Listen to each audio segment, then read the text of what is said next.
시편 1편 3절 말씀 봉독합니다.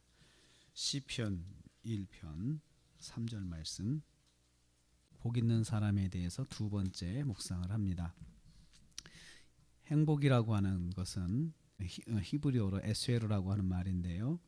이 행복이라고 하는 말은 내면적인 만족과 기쁨, 이것을 말을 한다. 어제 말씀을 드렸습니다. 그래서 행복한 사람은 1, 2절 말씀 보니까 인생을 살면서 우선적으로 하나님과의 친밀한 만남을 이루는 사람이 행복한 사람이다. 그래서 만남의 결정을 잘 해야 행복한 사람인데, 안 만날 사람, 만나지 말아야 될 사람은 철저하게 만나지 않고 꼭 만나야 할 사람을 만나야 되는데, 그 만남의 우선순위는 하나님이시다. 하나님의 말씀, 하나님의 말씀을 통해서 하나님과 우선적으로 교제하는 사람이다 라고 제 말씀을 드렸습니다.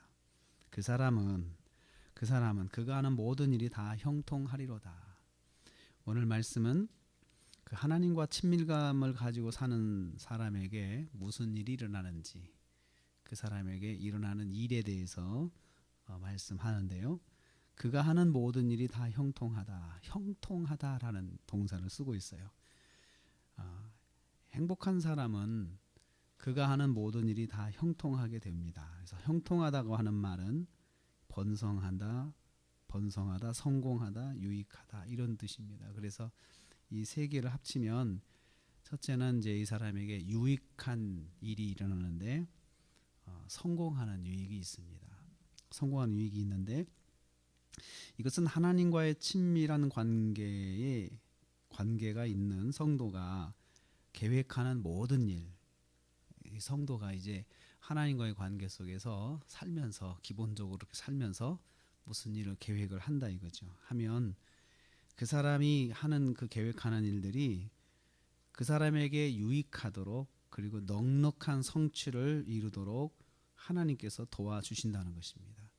이것이 바로 형통한다고 하는 것입니다. 근데 형통이라는 단어는 미래형입니다. 그래서 지금 당장이 아니고 미래의 어떤 시점에서 하나님께서 이루도록 하신다는 것인데, 그 성공의 상태를 비유적으로 설명하는데, 그 비유가 시냇가에 심은 나무 같은 그런 형통이 있다라는 것입니다. 비유적으로 시냇가에 심은 나무를 말하는데, 그래서 시냇가에 심은 나무는 하나님께서 형통의 복을 주시는 그런 일종의 형상화된, 그 상징적으로 표현하는 그 비유적인 표현이 시냇가에 심은 나무가 됩니다.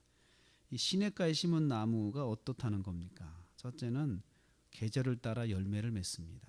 계절을 따라. 이 계절을 따라 열매를 맺는다는 것은 때가 되면 유익한 결과를 얻게 된다는 것입니다. 유익한 결과를. 그래서 이것은 내가 결과를 취하는 게 아니고 결과가 주어지는 거죠.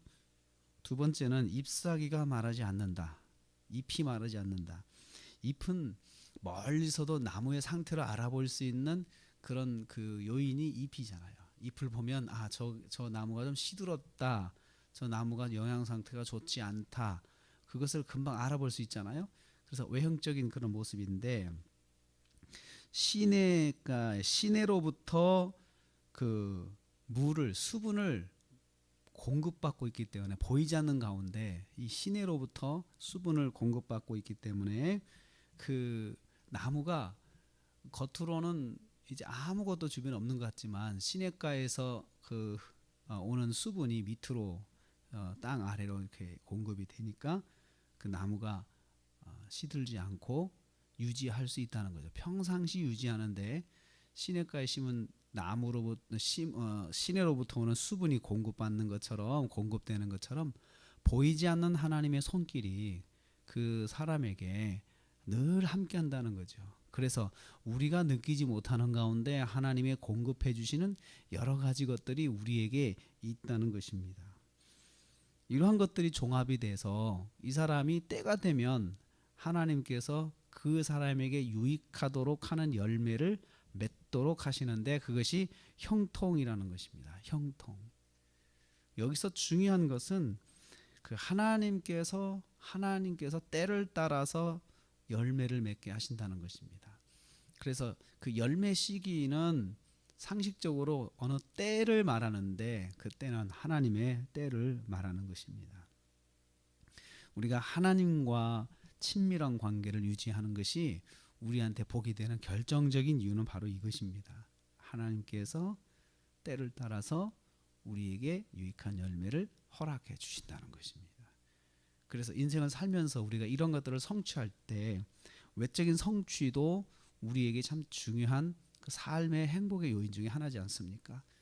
그런데 이 모든 것들의 출발점이 열매에서 행복을 얻는 것이 아니고 사실은 누구를 만나느냐, 하나님과 만나고 있느냐, 그것이 그 형통을 결정한다는 것이에요. 그래서 우리가 그 열매를 보기 전에 열매에 대한 계획이 있다고 그러면 우리가 하나님과의 친밀한 관계를 유지하고 사는 것이 중요하다는 것을 알 수가 있습니다. 그런데 우리가 이제 무엇이 우선순위일까요? 우리가 열매 때문에 하나님과 만난다 그러면 신앙생활에 기복이 됩니다. 열매 때문에 만나는 것이 아니고 하나님에 대한 그 신뢰, 하나님에 대한 믿음 때문에 하나님과의 만남이 있어야지 그 만남의 결과로 그 한 열매로서 하나님께서 형통을 주시는 거죠. 우리 신앙이 건강하다고 하는 것은 바로 그것입니다. 먼저 하나님과의 관계를 세워가는 거죠. 열매에 관계없이. 그러면 하나님께서 그 사람에게 필요한 것들을 그가 살면서 계획하는 것들을 그 이루게 하시는 그런 그 은혜로 하나님께서 응답을 하신다는 것이에요.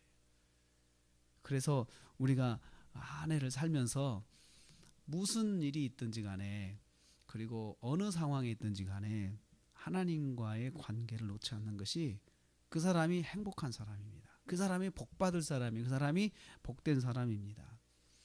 바쁘면 하나님과의 관계를 놓고 한가할 때 하나님과의 관계를 세워야겠다. 내가 좀 여유가 있을 때 하나님과의 관계를 세워야겠다라고 하는 사람은 그 자기가 받을 행복한 그런 열매에 대해서 그렇게 귀하게 생각하지 않는 것입니다. 있으면 주면 좋은 것이고 안 주면 말고 이렇게 생각하는 거나 똑같습니다. 그리고 또 오히려 다른 데서 그 열매를 얻기 위해서 수고하는 사람은 결국은 어리석은 사람이다라고 이 성경은 우리에게 말씀하고 있습니다. 오늘 말씀 우리가 시냇가에 심은 나무 같은 그러한 복이 있기를 오늘 말씀을 통해서 한번 저희들이 소망해 봅니다. 시냇가에 심은 나무처럼 보이지 않는 가운데 항상 하나님의 손길이 우리에게 미쳐지는 삶, 보이지 않는 우리가 느끼지 못하는 가운데서도 하나님의 손길이 미쳐지는 삶, 그것이 정말 복된 사람입니다. 그래서 우리가 의식할 때만 하나님이 역사하시는 것이 아니고 의식하지 못하는 가운데서도 우리가 하나님의 은혜를 입고 산다는 거, 이거 자체가 축복입니다. 그럴 때 형통, 모든 일을 다 유익하게 이루게 하시는 하나님의 은혜와 복이 있는 것입니다. 오늘 기도하시면서 그리고 한 해를 생각하시면서 시냇가에 심은 나무 같은 존재가 되게 하옵소서. 그리고 이를 위해서 하나님과의 관계를 늘 놓지 않고 항상 하나님과 만나는 삶을 살게 하옵소서. 이렇게 기도하시면서 한 해를 또 계획하시는 저 여러분 되시기를 주님의 이름으로 축복합니다.